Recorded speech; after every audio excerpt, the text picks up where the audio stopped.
Good morning and welcome to America's Home Cooking. You are going to be listening to the pressure cooker because I'm pressure cooking some stock.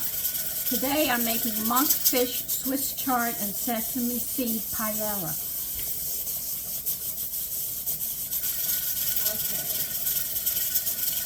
Now, I could not find monkfish. Monkfish is actually the tail of this fish that is very, very meaty and has very good flavor. Now, if you can't find it, you can use lobster tail. You need a half a pound of it. Now, if you buy the lobster tail and they're not already prepped for you, in other words, prepared to work with, what you do is turn it to its underside, because you'll see its little feet and stuff. Don't cut down the middle. Cut along the side here and peel it off and crack the back and pull it off. Now, there's something you must know. There is bowel movements in the colon running through that. So you'll have to sit there and take your finger and squeeze it, and you'll see it coming out, all right? I've already done that. I have that sitting in the bowl over there, praying the cats don't sit there and eat it. You will need three-quarters of a pound of Swiss chard. All right, I did the lobster. I didn't think of telling you that, so I'm doing it now. Now, the Swiss chard, they want you to take your knife and run it along the vein. You're going to separate the leaves from this, just like that. And you're going to do it to the other side as well. Now, do not get rid of the rib here, because we're going to use it as well. It's just that they want it separated because they're going to be cooking at a different time. Another thing is you are going to need a paella pan. I have gone in all directions, and I'm going to tell you, I just bought mine, and they run a pretty penny unless you can find them in the store. I had to pay Amazon to get it. You need a 13.5-inch paella pan.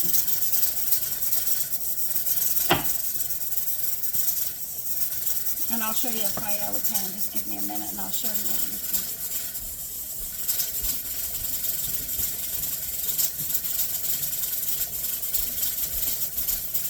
These are paella pans, okay? You see they're not real deep.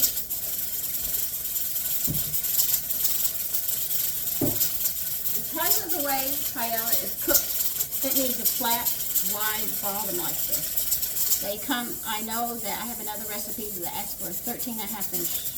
No, this is a 13.5-inch. They want a 15.5-inch too for another one I want to make, but I don't have that, so I'll just be making 13.5. But this is what a paella pan looks like.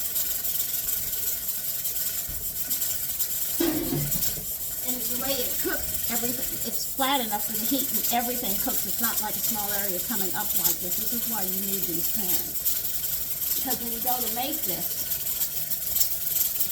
you're going to have to hustle. So this is why I'm doing a lot of prepping right now. I'll have everything chopped and get it done. I have the lettuce on one side and I have the ribs over here, and I know I'm going to be using both of them. I couldn't even find Swiss chard this week, and I bought this last week, and I thought they would get the pan in sooner, but they didn't. And I couldn't find monkfish, and I couldn't find lobster tails, and it was just giving me a hard time just all the way around. So separate your ribs from the leaves. You're going to be using both, but they want them separated, and I will be back. Okay, you're going to coarsely chop these. That's exactly what they said. The leaves only. Right now, we're only doing one part at a time. Because this is all the prepping that we're doing, getting ready to make the paella.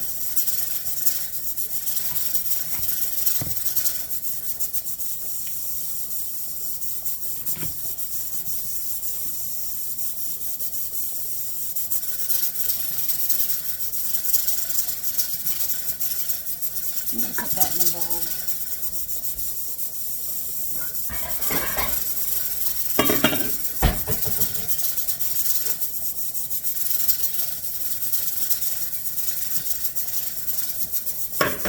We're going to put that to the side.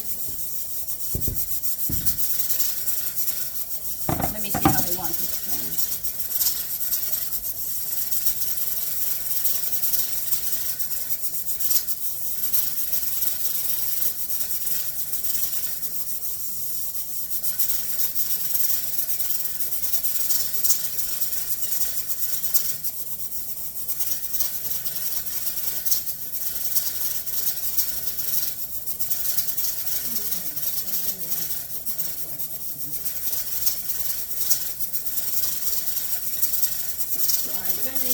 Bowl, and they want these cut coarsely as well.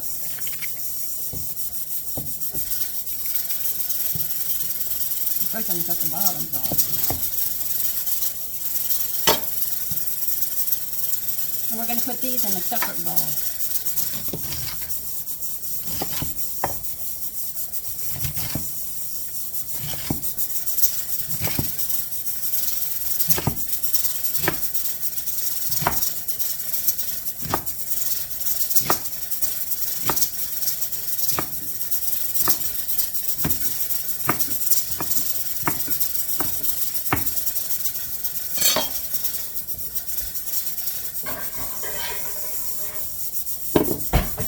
Put these in a separate bowl.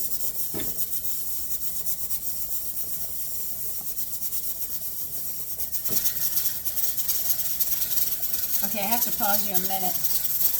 The canning is done. Okay, set your stove on 350, and you're going to need 4 tablespoons of sesame seeds toasted. So I'm putting them in. You put them in a pan or something that can go into the oven, and you're going to toast them lightly. Do not burn them. I bought 2 or 3 of these just because I'm prone to doing that. They get so busy.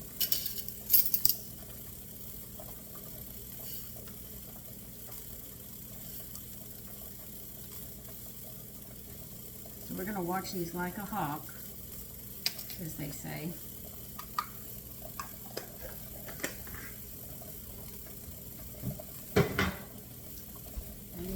I'm not going to get it all.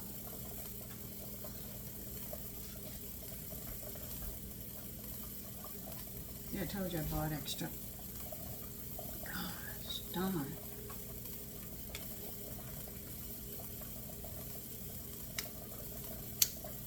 Mailmen are so great. They always leave you rubber bands. You put it around the mail and then just drop it. Oh, God. I'll be back. Okay, you are going to, it's almost done. I'm going to put it in now. You need 6 garlics, minced, but the thing is 3 of those garlics are going into a mortar and pestle, because we're going to make a paste out of them, and the other 3 you're going to put to the side. I know, it's a lot of prepping that we're doing right now. But once we get all this prepped, we will have it done. So you need another bowl because we're going to be putting more stuff in it. And another bowl.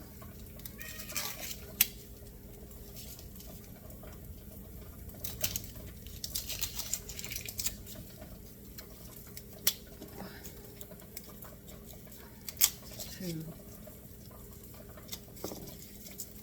3.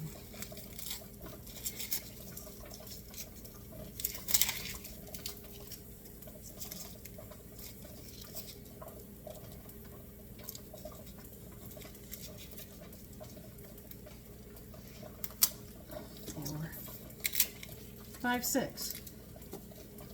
Okay. Throw that to the side, get another bowl. I know I'm going to have a lot of bowls before it's over with.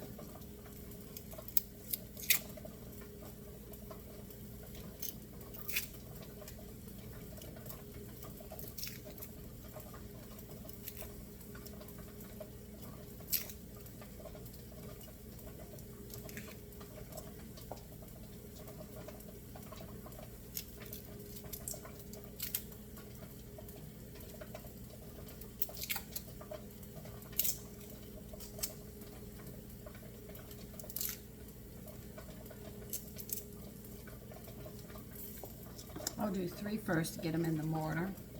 Then I'll mince the other 3. I'll put them in a bowl to the side.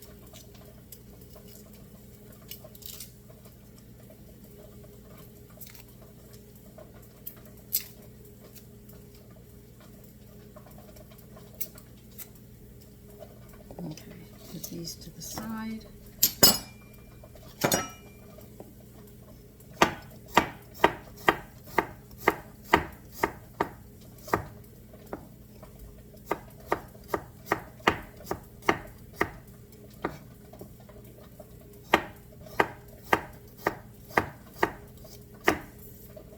Oh, that was a little big.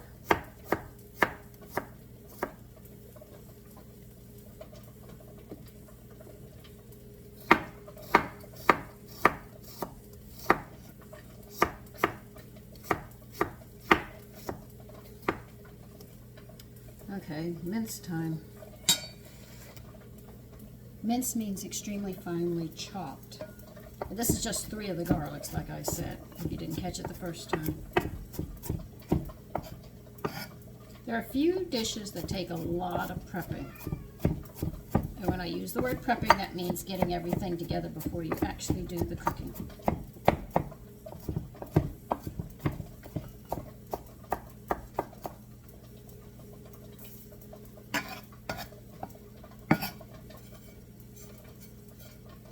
I'll be right back.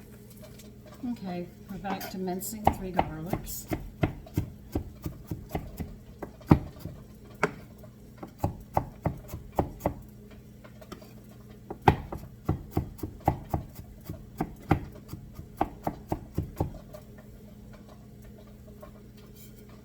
All right, put these 3 garlic in your mortar, and then we'll get to the other ones. We're going to put other stuff with the garlic before we start making a paste out of it, so don't worry, we'll get there.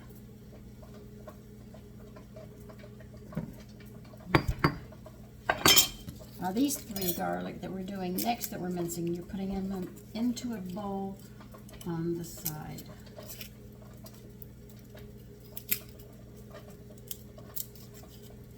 And I already showed you how to take the lining off the monkfish tail. That's what we eat, is the monkfish tail. Just be patient and do it, you know. Is that lining? Now, if you have a fishman that'll do it for you, well, you're very lucky. But for those of you who don't, you have to take that lining off. You pick it up and put make a slit in it and start working it off the fish.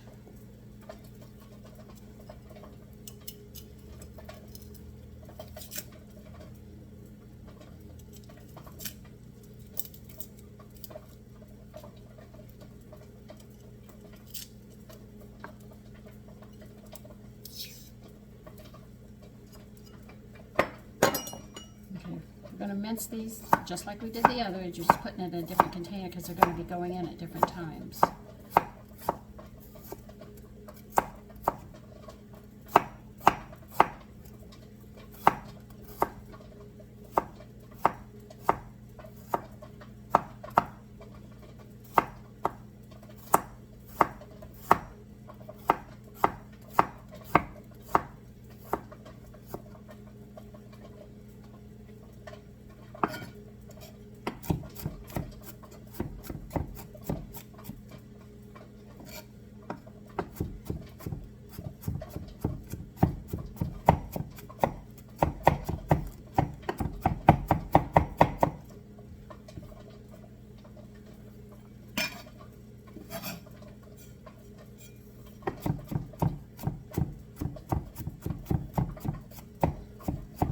I'll be running back and forth with the cookbook, reading. You'll see my back as I'm trying to get everything in the right bowls. So we go to put this together.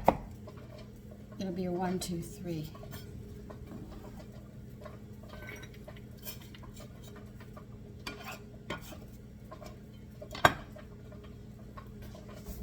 Okay, let's see what they want with this. Glasses.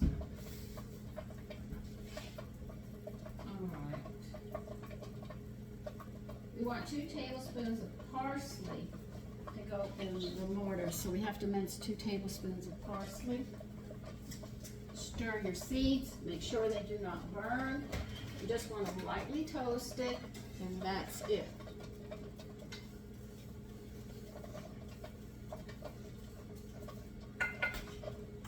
You can smell when they're toasted. Believe you me, they have such a nice smell to them. They're starting to get to that point, so I'm going to have to be a little more careful.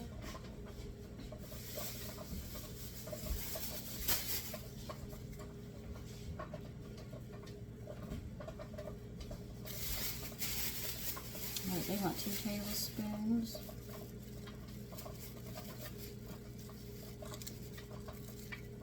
Okay. So did that give me 2 tablespoons? Thinking out loud now. Let's see what I get out of this.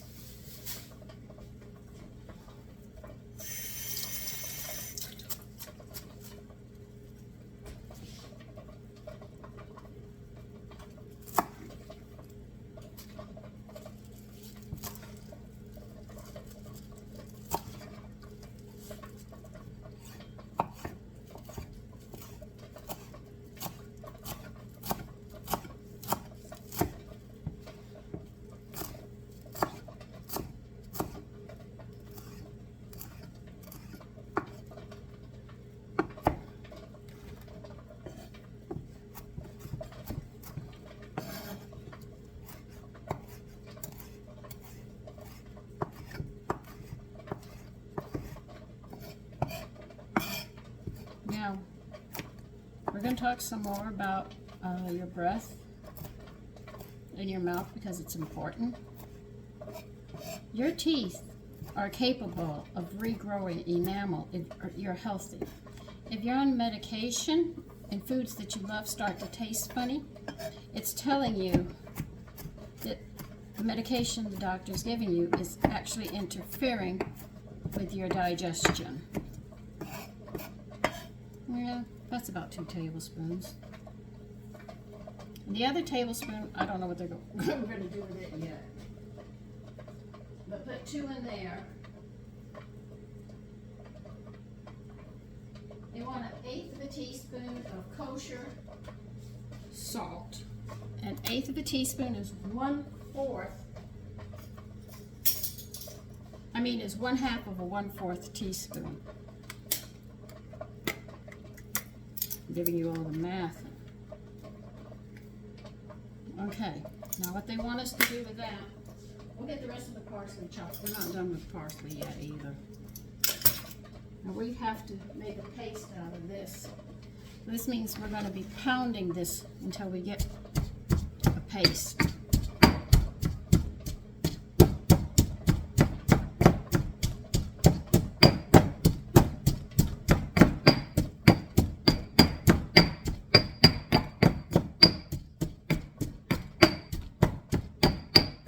What you're doing is pounding out the oils in this and mingling in them, which gives it a different flavor, believe it or not.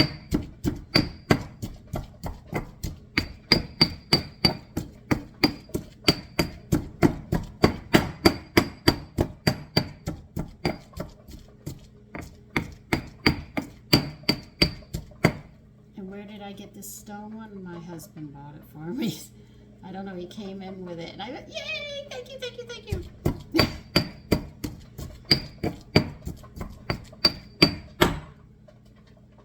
Okay.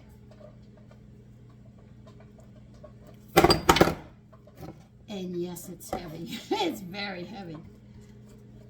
Because it's stone. Mine is stone. I don't have a wooden one. I had a wooden one. Didn't like it as much. And this is what it's going to look like, okay? Now, we're going to put this to the side. Everything's going to the side. Did you notice? I just got to find room for everything. Okay. We'll see what we're going to do next. Oh, I got parsley there. Not yet. I can't open that yet.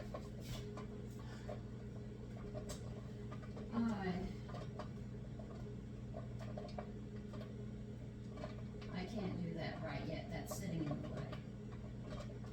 I can't do that yet either. have monkfish, they say, or lobster, you're going to have to remove the skin and everything, and we want to cut it in 1/2-inch pieces. I haven't done it yet. I haven't cut them yet. I got them right here. It should be 2 lobsters tails.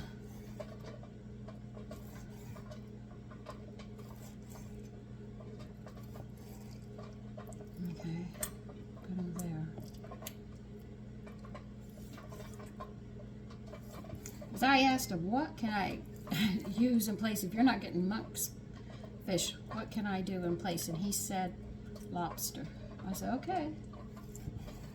And we're not going to be cooking these all the way, so when we go to brown them and stuff, understand that we're not going that far. See, monk would be much better. I know I'm using the wrong knife.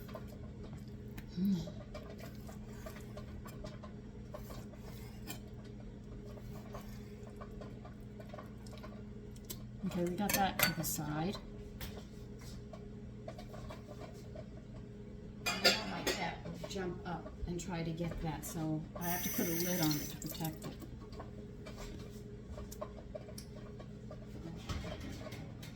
Okay, these are toasted.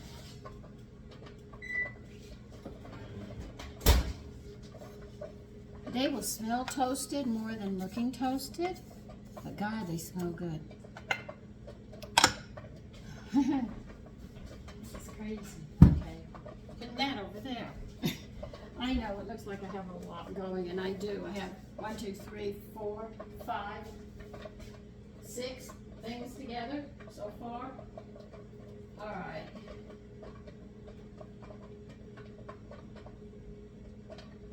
Onion, shallots, and Swiss chard.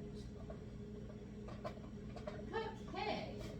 Now, the Swiss chard stems. You know those garlic we just minced? Put them in here. We have some more stuff we have to chop up to go in here. We're getting to this point. You need 2 shallots. They're going to be minced and chopped and put in here. And a small onion has to be minced and put in here as well. Okay, we can take this out now. Oh.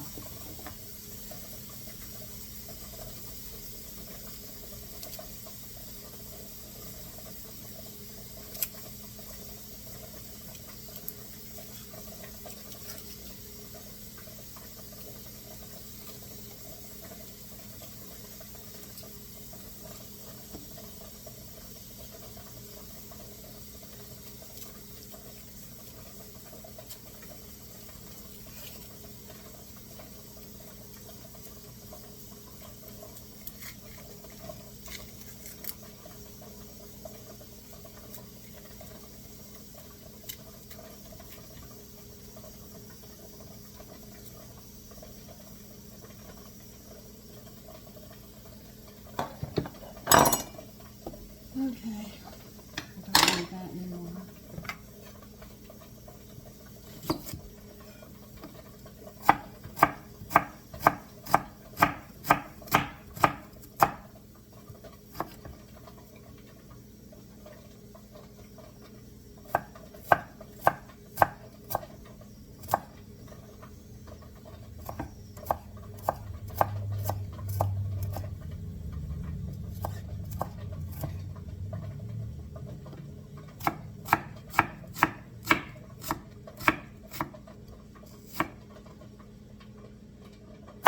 So as I was telling you, oh God, this is going to be done in no time. I'll get back to that in a minute. Hold on. I almost burnt my hand. Okay.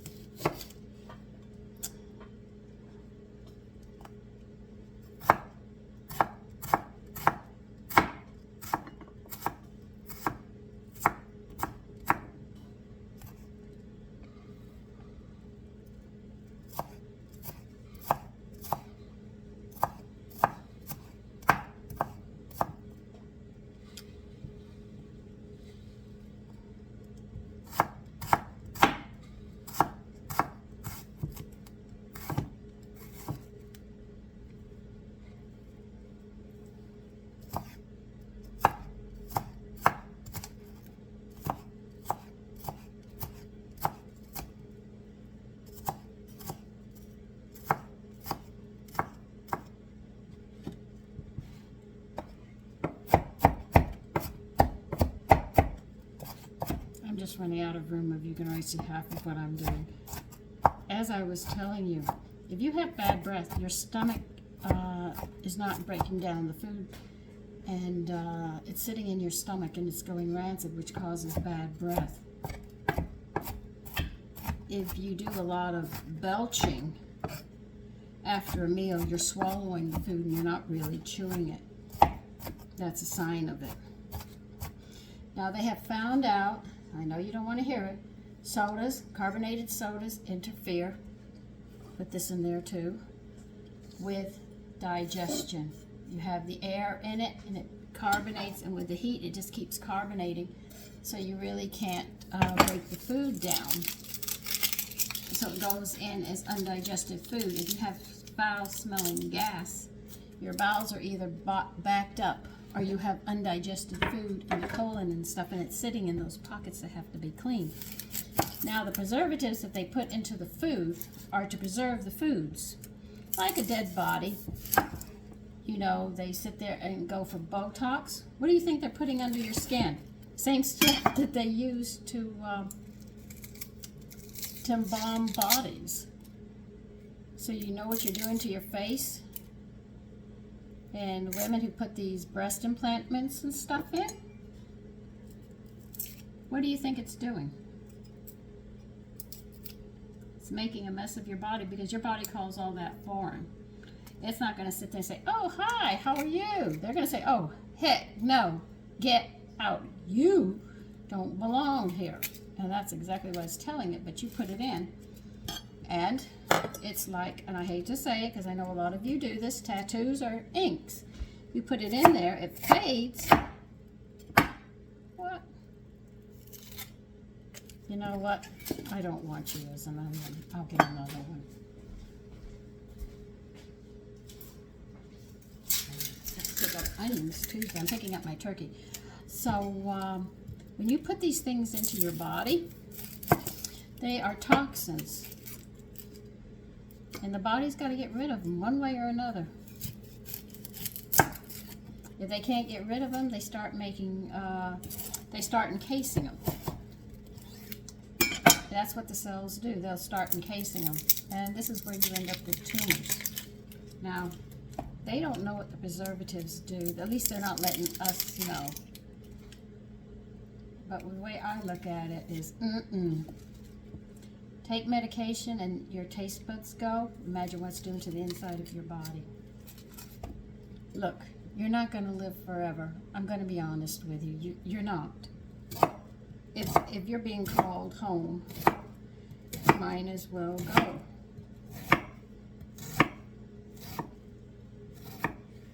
And that's how I perceive it. Unless you can find a natural remedy. If you have bad breath, if you have foul-smelling gas, you're taking antacids and stuff, or you drink a lot of sodas and you find yourself belching a lot and you have air pockets and your gas is foul, your digestive system is shot. All the vitamins in the world is not going to take care of that. There is nothing you can do about that. You have to come off what you're eating and eat better. Because your digestion is the telltale signs. Your mouth is actually one of the first things. This is why when you go to a nutritionist, not a dietitian. A dietitian only lays out diets that a nutritionist has laid up for them to give you for your problems.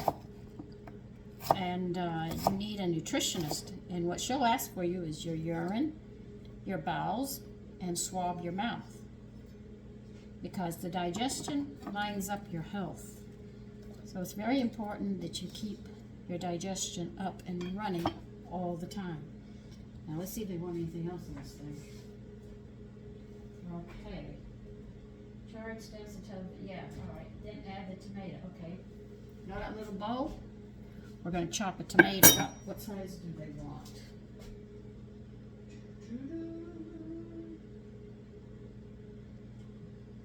A small tomato, finely chopped. Don't have to peel it, don't have to seed it, don't have to do anything. Just chop the tomato up. So I talk about it a lot. It's very important. Why do you think people are so embarrassed about their bowels or their breath? Because it's telltale signs that you're not healthy.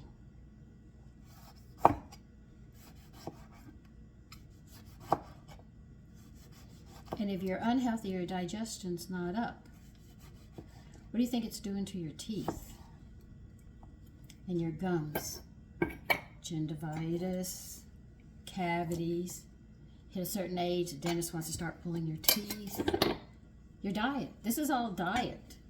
The whole body is able to rejuvenate itself for you can live up to 120 years if you're healthy and have your health. But if you don't, you go through all of these stages.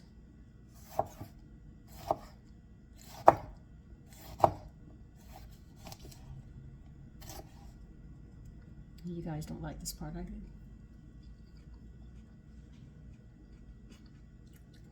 So that's why you take breath mints. You don't want anybody to know, because deep down you do know you're not at your best. You brush your teeth, you use Listerine, you're trying to cover everything up because you don't want anybody to know.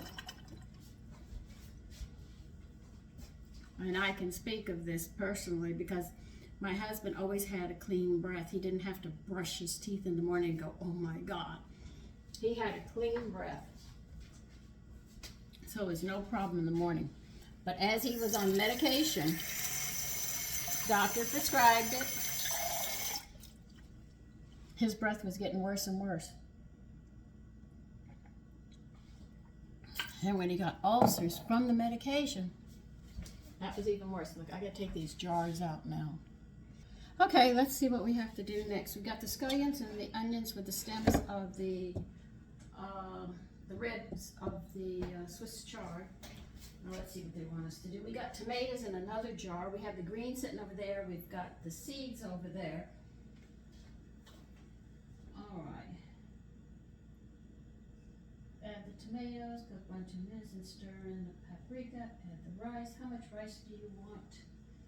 We need 1.5 cups of imported Spanish or arboreal short grain. Short grain is what they want, rice. 1.5 cups.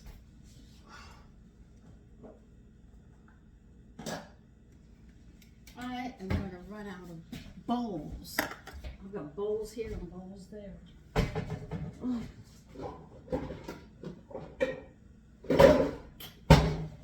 Okay.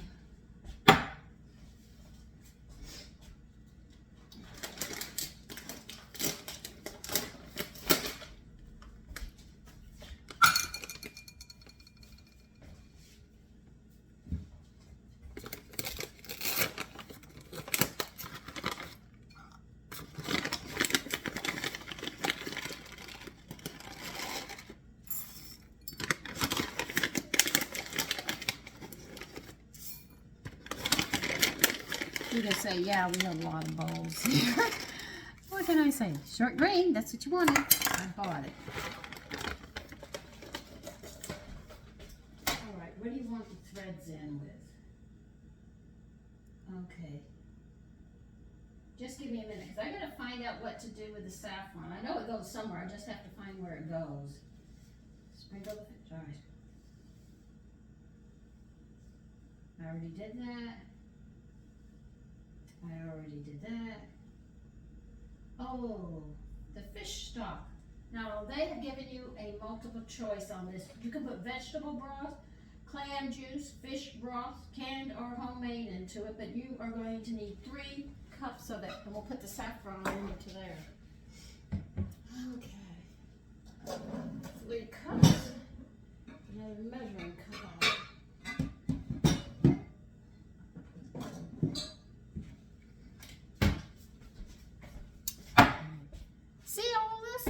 Bowls everywhere. That's not counting over there. That's okay. By the way, I want you to know this is the first time I'm making a paella. My husband was sick and couldn't eat it, so I did not make it for him. He couldn't eat it. He couldn't eat a lot of things, which gave me a time trying to feed him. Like I told you, I learned the hard way. So I give you this information so maybe you don't have to lose your loved one. You can care for him better and your children. All right, we need 3 cups of that.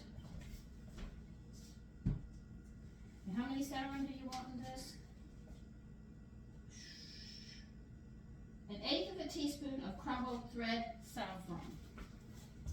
I'll put this up around my lose this.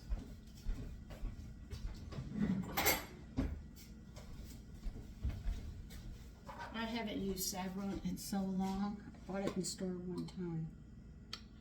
Now, they want me to crumble this up. Or should just tell me how many threads you want. This is what it looks like if you've never seen saffron. Okay? We have to crumble these up, and they want 1/8 of a teaspoon.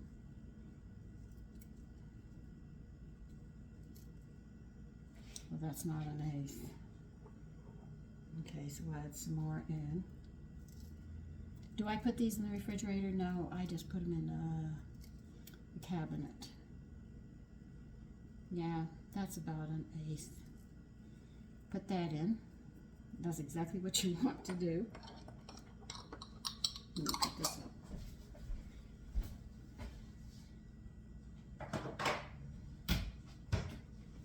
Saffron is not something I use all the time. All right, we've got the sesame seeds over there. We got the leaves chopped. We got the stem. And we got onion and the shallots. We got the rice. We got the tomato. We got this. I'm missing something. Oh, when we cut the fish up. Oh, and we got the paste here. Oh, you know what I'm gonna do? Before I get this started, let me clean this mess up and I will be right back. Okay, we're not done shopping yet. We need another tablespoon, and this tablespoon we are going to leave on the cutting board.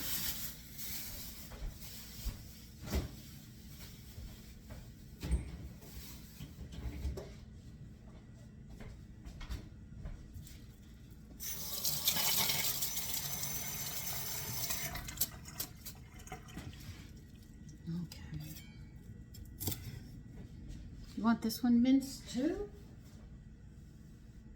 Yeah. We're going to mince this too into 1 tablespoon and leave it on the cutting board because we're going to use it towards the end. So don't put it with anything.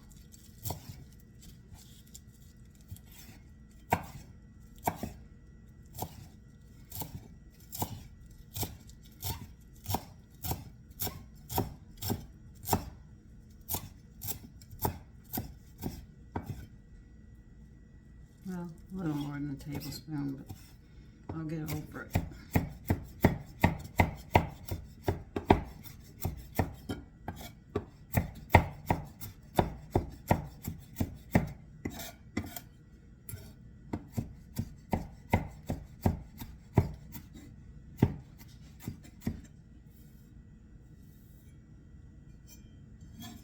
You know another cookbook that was stolen from me? Julia Child. But anyway, as I was saying, when it comes to your breath, your teeth can regrow, all right? You need a lot of B vitamins for flavor for your tongue. Your tongue uses a lot. You have to emulsify your food completely if you're going to get the vitamins and nutrients out of the food. If you swallow it, the stomach works harder and can't do what's done up in here. Each stage of digestion is to pull out certain nutrients. That's why you have 26 feet from your mouth to your rectum. Each section, one takes water, one takes this B vitamin, one takes this mineral, this amino acid, or whatever, but they take what they need as it comes down. And as they take, the cells throw it out and the body throws it back into the blood to go to the kidneys or back into the intestines. But the thing is that if you don't break it down here, you don't get B12. They know that. They don't know what other nutrients you don't get. So it's very important that you emulsify your food, which means to chew thoroughly. If you're missing part of your stomach, you're missing part of enzymes and stuff you need to break down certain things. So you're going to end up with other problems. If you sit there and you have a lot of your bowels cut out from diseases and stuff, then you end up malnutrition all the way around. It just depends upon what section of the bowel is removed. But there is no organ in your body that is not needed to break down the food and to function as a whole unit. So when you cut this out or that out, or you add artificial things in, that's foreign, and the body will attack it. You might not see it for years, but it will happen. And when it does, you have nobody to blame but yourself. It's just like the skin breathes, but when you put makeup on and it's not natural, the chemicals in that makeup that you put on your face every day is going into your body and it's aging your face. So you have to be careful about everything you do. Your nails breathe. You say, oh, they're dead. They don't breathe. Yes, they do. That's why when you paint your nails all the time, you always have problems with your nails. If people have really, really thick nails and they sort of curve, that's alcohol affecting them. It's right there. These are signs of the digestive system not working properly. Okay? Though you don't want to hear it. I know you don't want to hear it. Nobody wants to hear bad news. Okay. If you have monkfish or lobster, what we have to do is sprinkle a little bit of salt and toss it. And they want kosher salt. Okay? Want kosher salt. And the only reason it has a little bit of parsley on it is because it was on the cutting board.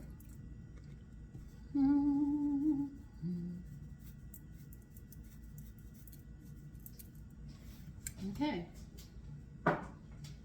If there's anything else to do with this dish other than cook it, I don't know what it is.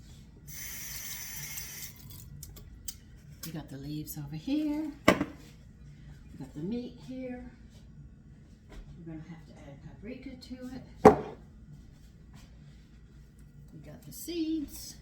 I'm going to put the seeds in the back here. So maybe I can get you over here and watch me. Listen, remember, I have never made a paella, so I might really mess this up. My husband never got around to getting a pot, and he couldn't have it, so I told him, don't even bother getting me the pot. You can't have it. I'm not going to cook it. And that was it. Oh, we have the stems over here. We actually have one. Don't fall. You get right back up there. Okay, we have 1, 2, 3, 4, 5, 6, 7, 8, 9 bowls. Okay, let me get my paella pan and we'll start. But don't you dare fall just because you're on the edge.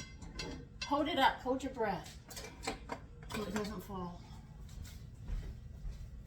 Here's my paella. Okay.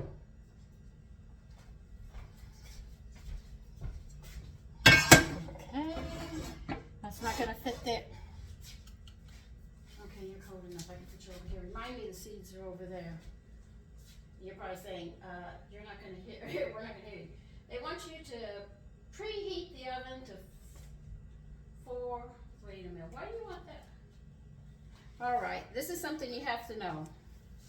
We're going to preheat the oven to 425. And then we're going to adjust the temperature, all right? But preheat it to 425.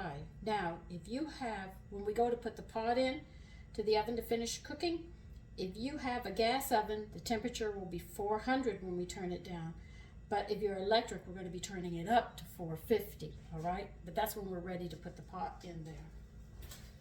All right, so what do you want me to do first? I did all of that. I did all of that. I did that. Sprinkle the fish with salt. Separate the white stems, green leaves. Yeah, we did that. And we chopped. Toast the sesame seeds. We did that. Mash the paste in water for half a minute. Yeah, we did that. Now, combine the clam juice and saffron in a pot and keep hot over the lowest heat. All right. First, let's get this up to 425.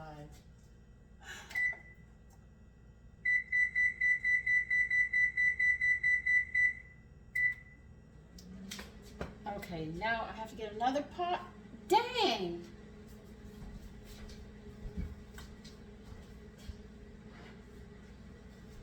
Well, I'm going to have to put you on pause because I've got to make room for my pressure cooker on the other side if I can, and I'll be back. Okay, I'm going to have to pick you up for all of this. All right, I have a pot here. They want us to take this and keep it warm. Okay, so that's what we're going to do. They said on the lowest flame. They don't want you to boil it. They just want to keep it going. All right, now when this goes up to 425, I'll let you know when we have to readjust it. That is warmer. Now it's made for you.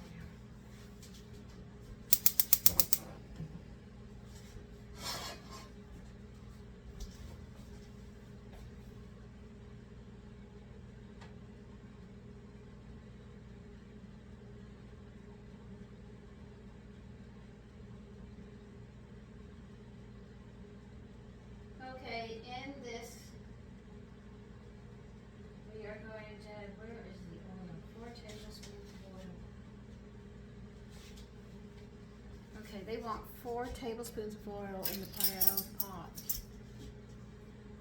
I guess we're going to be getting it hot too. And they recommend olive oil.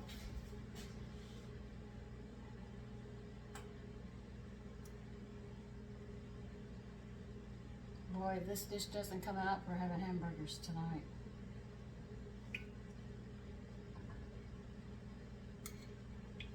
I think it will. We got everything going, you know. It's done pretty good.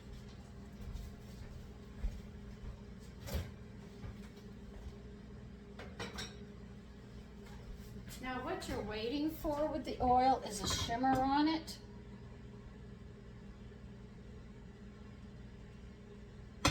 You'll see it start to shimmer like this, and that's when you want to put these in.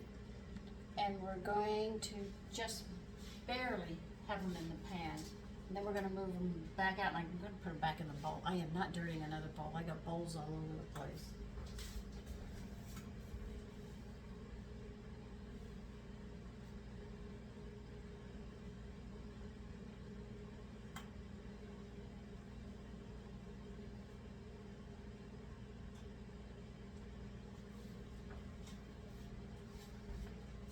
Okay.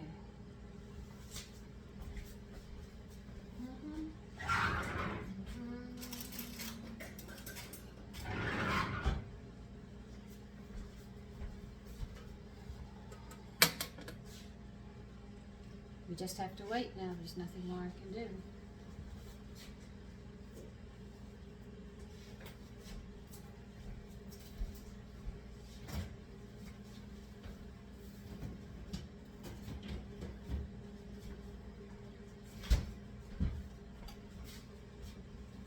What's nice about a paella is it is a one-pot dish. I mean, it's got the rice, it's got the vegetables, it's got the seasonings, it's got your protein, so it's really just one dish. And it's usually served in this. It's not served anywhere else. They have a thing they put on the table and they put this on and you just serve it just like that. So it's got everything in it, which is really nice. See how the oils shimmer? I don't know if you can see it, but it's starting to shimmer like this. This is the time to put these in.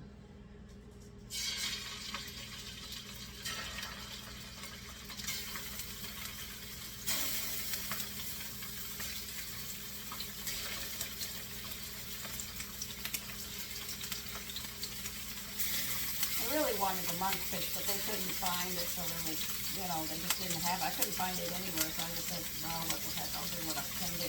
Come on, separate.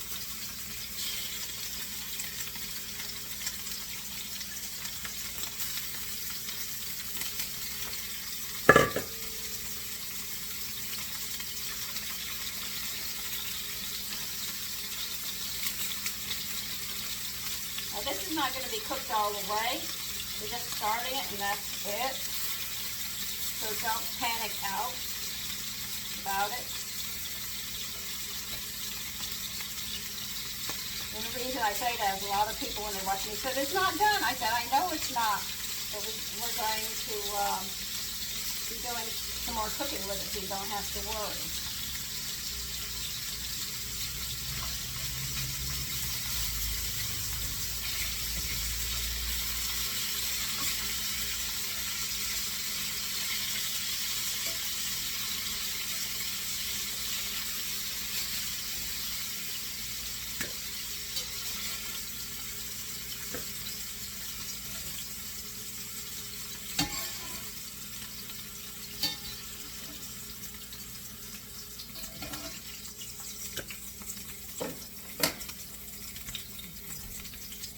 Now you can take the stems, the shallots, the onions.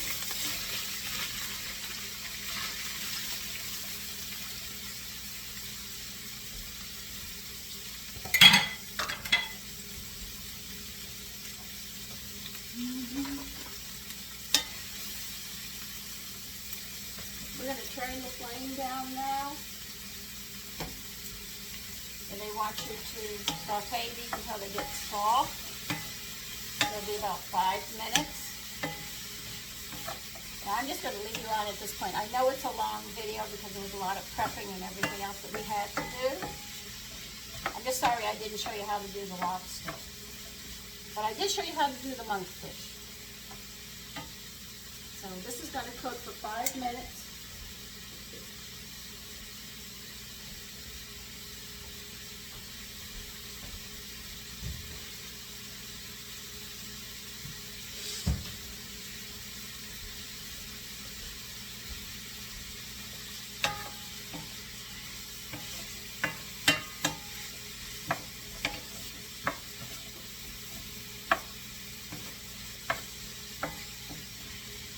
You can see why the paella, you see how wide it is? It can do a lot of cooking. When you have a smaller area where the heat is, you can't get the full flavor that you're looking for.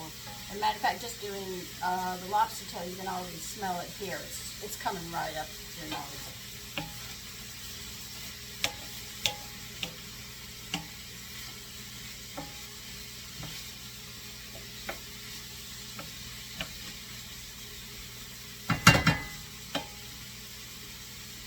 So now you know why you need them.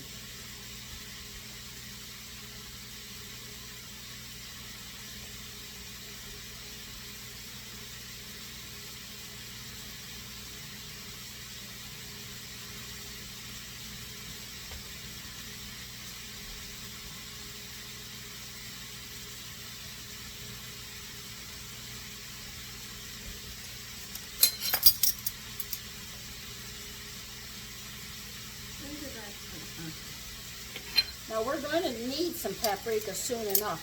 You need the smoked paprika. That's the one you want. I'm sort of getting it ready.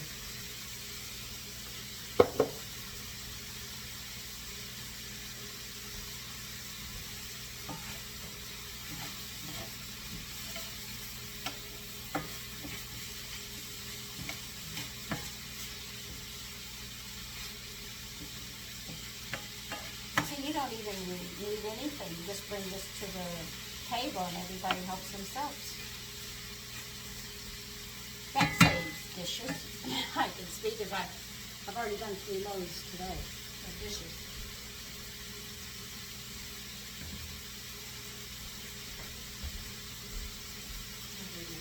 Come on, sit for 5 minutes.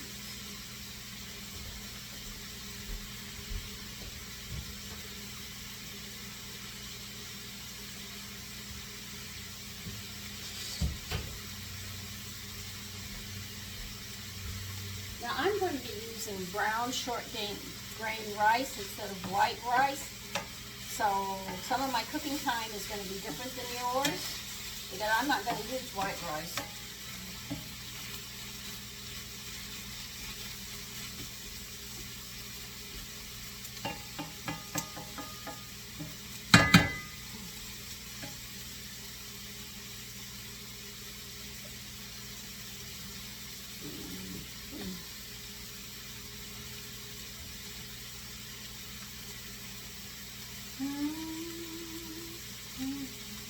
I'm sorry you're not here to smell this. It really smells good.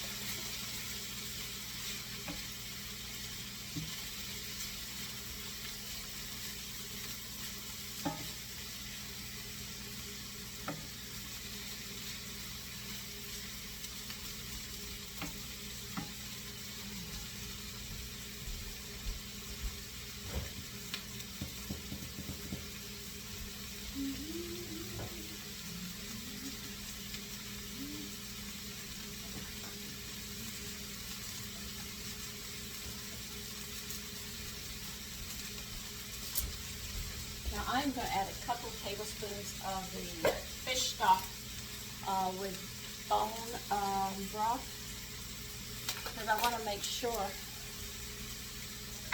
that we get this for our joints and stuff. So I'm going to add some in here to protect our joints and our bones.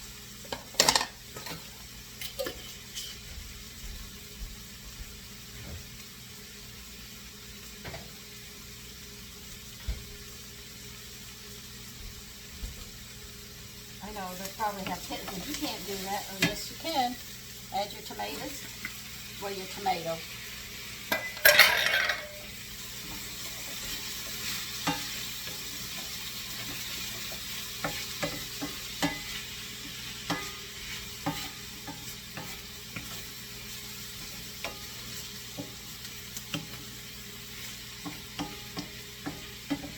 So I am making a brandy pumpkin pie. I'm thinking about making a cooking turkey, an American Indian recipe that I have, instead of doing the regular one that everyone knows. I think I want to do my turkey like that.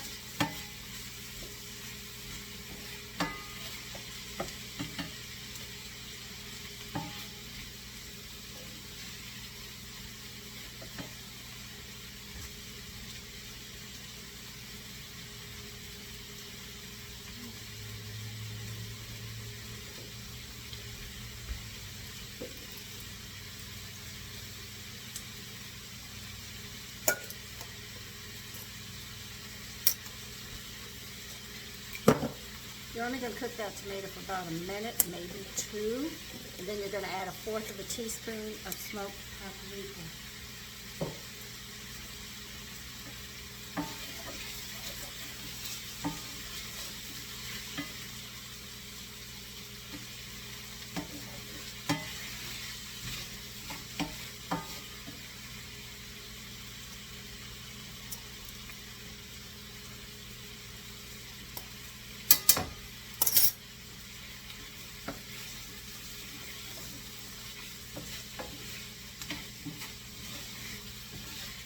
Now let me see what they want me to do with this.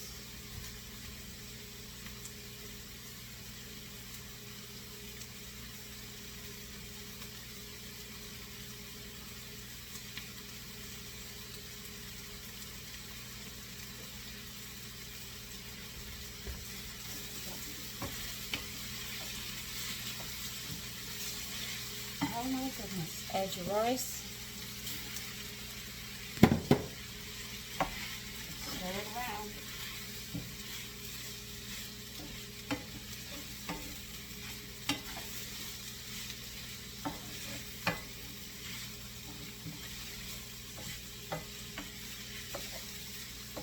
You want the rice completely coated. That's why you're seeing me stir it around. Let's see if anything else is going to be added to this liquid.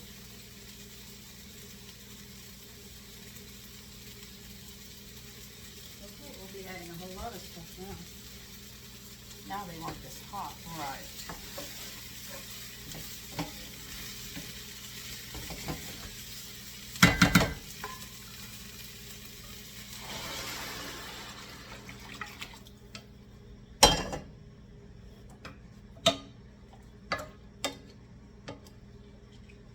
Isn't that amazing?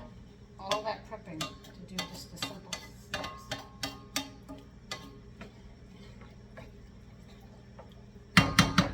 All right, now what do we want added?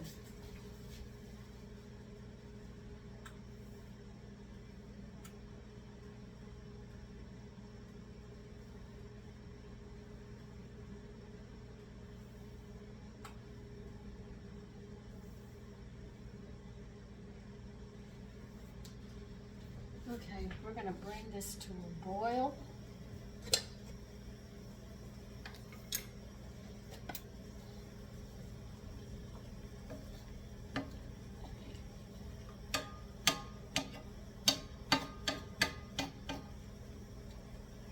I have to say, this is really, really nice pan. Oh my goodness.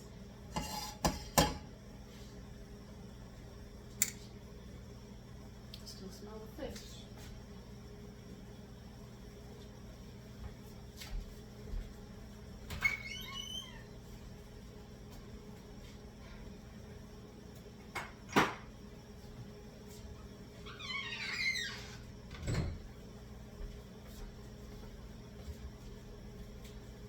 Now see, I know my rice is going to take a little longer than yours if you're using white rice, but if you're using brown rice, remember we're going to have to cook ours just a little longer. I got to bring this to a boil.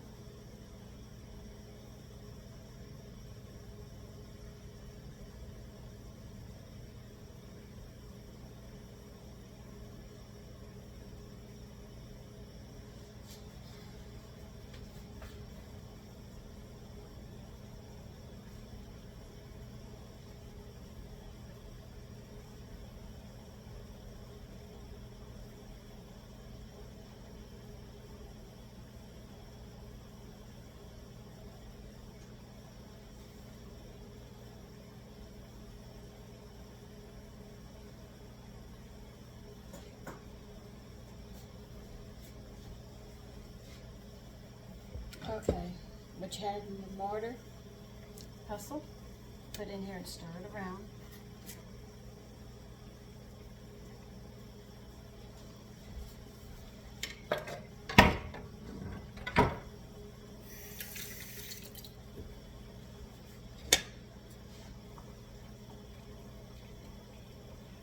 Once you stir this around, it's time to taste it for salt. I'm going to put the lid on and let this cook a bit. I need a spoon.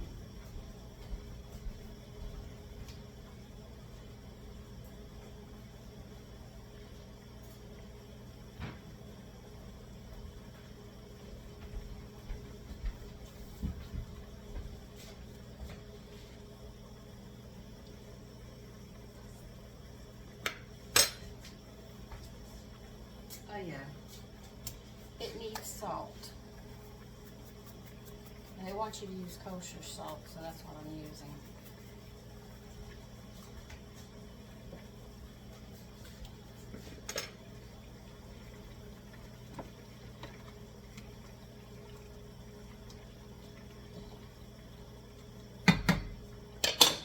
I know, you call it double dipping if I do the same spoon as I rinse it. So if you hear double dipping, that's because they're using the same spoon and didn't rinse it.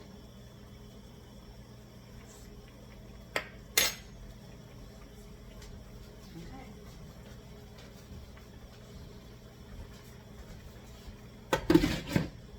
Now they want this to cook for about 5 minutes.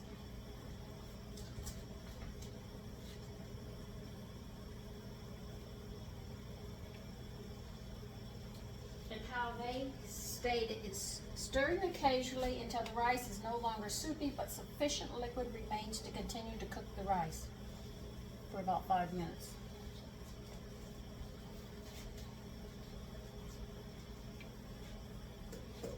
Then after that, we'll put the Swiss chard and everything together and finish up and get it in the oven.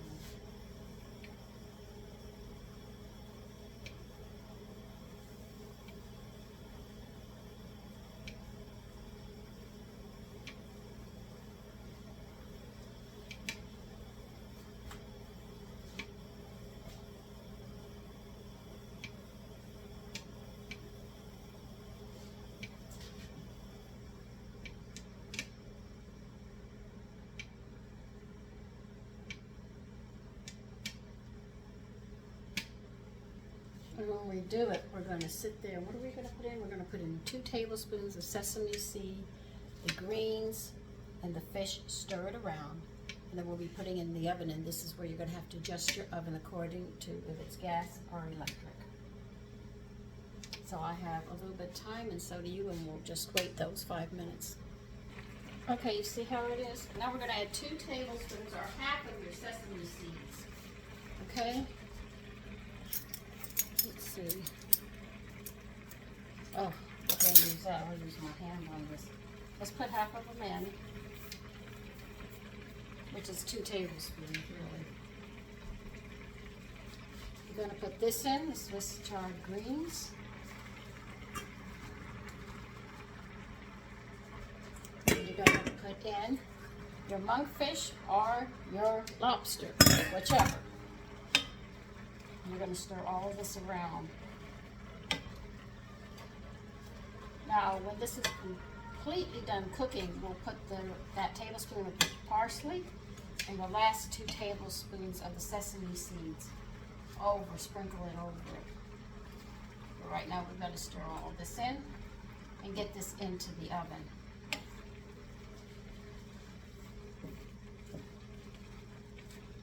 And that's what I'm trying to do before it all finishes up.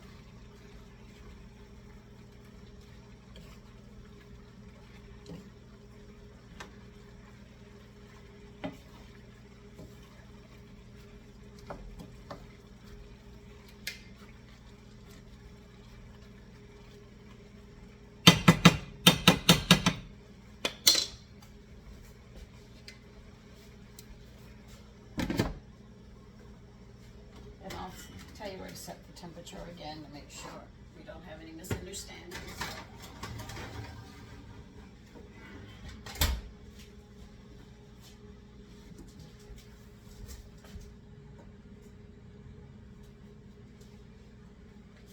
Oh, I got the booklet. I can't believe I did that again. Okay. All right. If you have a gas range, set your oven at 400. If you have an electric, set it at 450. I'm going to cancel this bake, and I'm going to go up to 450. Mine's electric, so I'm doing it at 450. If you have a gas, turn it down to 400. Now, because I have used brown rice, mine's going to take a little longer to cook, but if you use white rice, in 15 to 20 minutes, it should be done. If it's gas, it should take 10 to 12 minutes.